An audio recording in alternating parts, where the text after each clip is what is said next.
Tantor Audio, a division of Recorded Books, presents A Confedracy of Dragons by Katie MacAlister, narrated by Hilary Huber. 1. The Mortal. 14th July, 1901. The woman caught Bastien's eye the moment he saw her. She was dressed in gauzy white, a material that floated around her in diaphanous layers as she strolled down the street, hints of her strawberry blonde hair visible under the large hat that shadowed her face. She held a parasol, but it was furled, allowing Bastien to appreciate her lively expression. "Bastien, we will be late if we stay out here much longer, and you know how angry Pirozzo gets if we aren't on time for sept meetings." Ray, Bastien's oldest friend, nudged his shoulder before starting up the stone steps that led into the building owned by the Blue Dragons. Bastien remained standing with one foot on the lowest step, his gaze still on the woman across the street. She was in the company of two other women, one older and dressed soberly in black, clearly a chaperone, but he could tell there was something special about the blonde. Her aura was golden and warm, lighting up everything around her. Without thinking, he unshielded his mind in order to gently probe hers, wondering who she was. He met with instant resistance, but not before the woman, who was laughing with a dark-haired young woman, stopped in mid-sentence and glanced around the busy street, her eyes finding his after a few seconds. For the count of 3, their gazes locked, and he felt as warm as if he were standing in a shower of dragon fire. "Is something wrong?" Ray marched back down the stairs to nudge him again, but his unwavering gaze caused her to glance across the street. "What is it you are—" "Oh, a woman. Really, Bastien, you are so deprived of female company that you must ogle women on the street. I thought I taught you better than that." Laughter was rich in Ray's voice, the laughter of a woman who was happily mated. "There's something special about this one," Bastien told her, and with reluctance took his gaze from the woman, feeling for a moment as if the sun had gone behind a cloud. "You can find her later. Right now we must go, or Pirozzo will have words to say to both of us." He allowed Ray to pull him up the stairs where her mate waited impatiently, his mind still reaching out for that of the woman with the shining aura.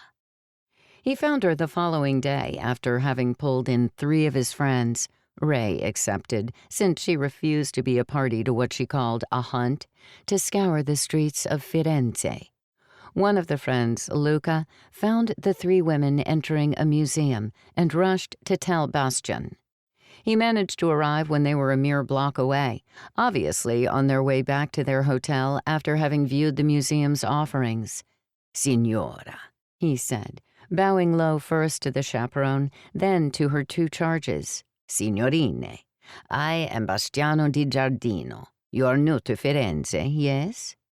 "Yes," the woman with the shining aura said, her hazel eyes lit with laughter.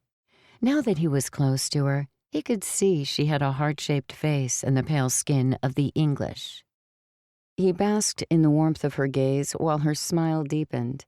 "How clever of you to know that. I'm Alex." "Alexandra, really?" murmured the chaperone, casting Bastien a wary glance. "One does not respond to strangers introducing themselves in the middle of the street." "But he's not a stranger, Mrs. Irwin," the woman named Alexandra said, her eyes dancing with obvious mischief. "Oh?" She glanced again at Bastien, who gave her his best smile. "You've met, then? Properly met?" "I wouldn't think of speaking to a stranger," Alexandra said, her lips twitching a little as she gestured toward the 3rd woman. "But I don't think Mr. Di Giardino has met Mary. Mary is my cousin, and this is her former governess, Mrs. Irwin." "Bastien, please," he replied, bowing over the dark-haired woman's hand when she offered it. "You will permit me to escort you back to your hotel. I have lived for many years in Firenze, and would be happy to point out sites of interest." "How very thoughtful," Alexandra said, and, with another look brimming with amusement, took her friend's arm and strolled forward. That was the start. He did not fool himself that Alexandra was a mate, but she was unusually prescient, and if she had training, he had a feeling she would make a gifted oracle. Instead, he wooed her and spent 5 years with her before she died of consumption, leaving Bastian with a heart made heavy with grief and a 2-year-old daughter named for her mother. He rocked Alessandra to sleep each night for a week following the death, her tears wetting his face and neck as he tried to provide comfort where he himself found none. He slept fitfully, his dreams haunted by Alex, by his guilt in not being able to save her when she grew ill. The dreams seemed to gain in intensity as the weeks passed. Alessandra was more resilient than he and found solace in friends and sept members who came by each day. 2 months later, Alessandra was back to romping in the garden, laughing and singing and talking to the flowers and leaves and little beetles she found crawling in the loam. "Alessandra has forgotten her mother," he told Ray, watching his daughter at play. "I find myself torn between being relieved that she is not suffering and dismayed that she could so easily forget." "Sandra is but 2 years, my friend," Ray told him, her hand resting on his arm. "And Alex had been sick for much of the last year. I know it pains you, as well as your own grief, but, Bastian, Alex was mortal. You knew that someday she would grow old and die. At least her daughter will be spared such a fate." "She is most definitely a blue dragon," Bastian admitted, even giving a short, pained bark of laughter when Alessandra pulled her pinafore and dress over her head and proceeded to run around the garden clad in nothing but her shift, drawers, and stockings. "And you?" Ray tipped her head to the side as she studied Bastian's face. She touched a spot on his cheek, near his mouth. "You have lines that were not there a year ago. You grieve, that is right and proper. But do not make yourself ill. Pierozzo will not grant you the position of heir if you are pining for the loss of a mortal who was not your mate." "She was not my mate, no, but I could do no less than grieve her passing," he argued, feeling that Ray did not understand, since she had never engaged in relationships with mortals. "Just because she was not a mate does not mean I did not value her." "No, of course not. I know how much she meant to you, and you to her. I apologize if I seem uncaring. It's just that mortals... Well, I have said enough on that score. I will respect your desire to honor Alex as you choose." Ray hesitated before she asked, "Are you still having the dreams?" "Yes," he said, turning away and returning to the relative darkness of the house. Ray's forehead furrowed as she followed him. "I do not profess to understand why you are unable to sleep without dreams of Alex, but perhaps—" She bit her lip before saying quickly, "Perhaps you should do as she wants." "Alexandra is dead. Her appearance in my dreams is simply a manifestation of my grief," Bastian said flatly, avoiding the knowledge that he was lying to himself. At that realization, he mentally tisked and was obligated to add, "It is perhaps something beyond my grief that causes her former chaperone to visit me in my dreams, but that is surely guilt that I could not stop Alexandra from falling to her own mortality." "I'm not so sure," Ray said slowly, her gaze now on the door open to the garden. Perhaps this woman wants something from you." "They are dreams, Ray, nothing more," he said firmly, scribbling a note to be given to Alessandra's nanny. He gave himself a mental shake, telling himself he needed to heed Ray's advice and focus on his petition to be named heir to Pierozzo Blu. Although his nephew Fiat had mentioned giving him a run for the position, Bastian knew that Pierozzo viewed him with favor. He would not let down his wyvern or his sept. "Perhaps," Ray repeated as he left the room to change for a meeting with Pierozzo. "Or perhaps it's a sign." The woman came to him that night, after he was finally able to drift into a restless sleep. "You have tried very hard to avoid me." Mrs. Erwan's voice came from behind him. Bastian spun around, surprised to find himself once again on the street outside the museum in Firenze where he had first spoken to Alexandra. "Why do you haunt me?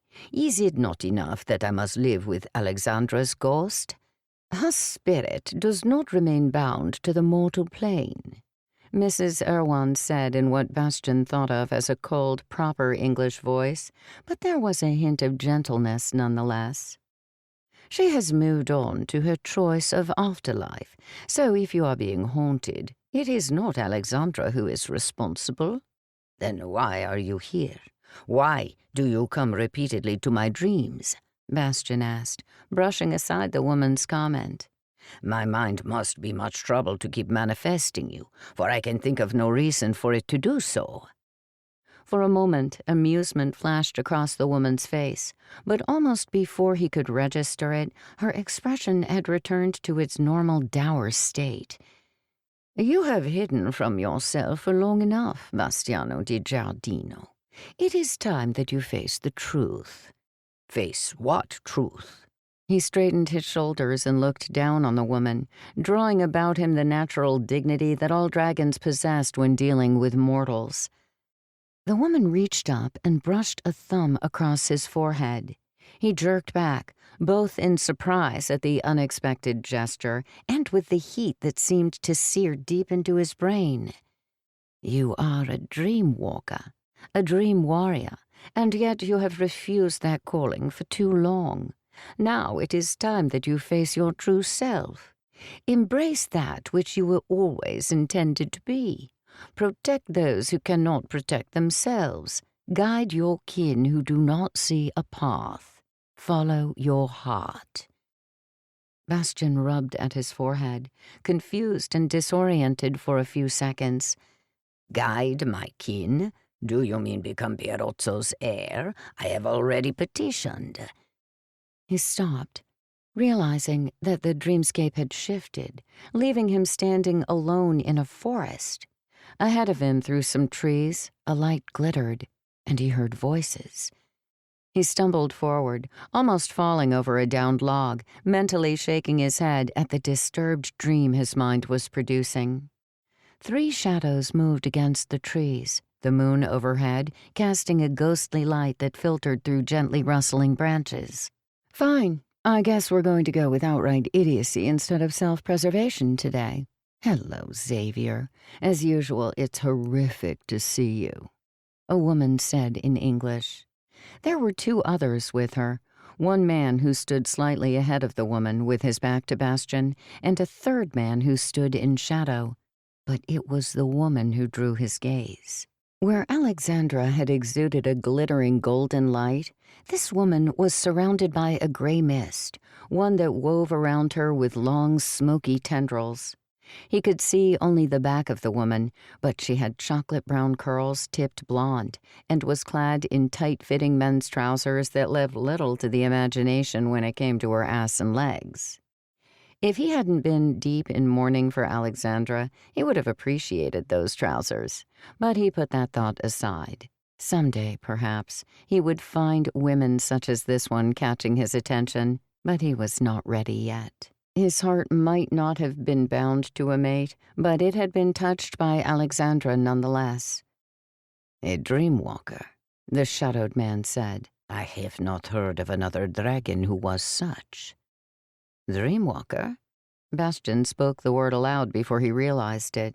He backed away from the 3 people, shaking his head. "Dragons can't walk in dreams. It is impossible, beyond our natures. Only the first dragon can—" He stopped, touching the spot on his forehead, struck with a thought so amazing he was almost unable to process it. "Dream warrior," he heard Mrs. Erewhon say again, her voice carried on the wind. He spun around, trying to find her, trying to protest that he was not worthy of such a boon as the first dragon had evidently decided to bestow upon him. But there was nothing surrounding him but shadows and tall firs. Even the 3 people he'd overheard were gone. All that was left was wind and shadows and a mild sense of panic. He lifted his hand, aware of the pressure of a palm-sized object digging into his flesh. He spread wide his fingers and stared at the narrow blue crystal. "You do me a great honor, dragon sire," he said softly, his fingers closing back around the crystal. It elongated in a blue-white light the shape of a sword, heavy in his hand despite its appearance. He knew he should be grateful that he had been sought for such an honor, that any other dragon would be thrilled to be so singled out. And yet, he had a horrible presentiment that rather than a boon, the first dragon had instead laid a curse upon him. He just hoped he'd survive it.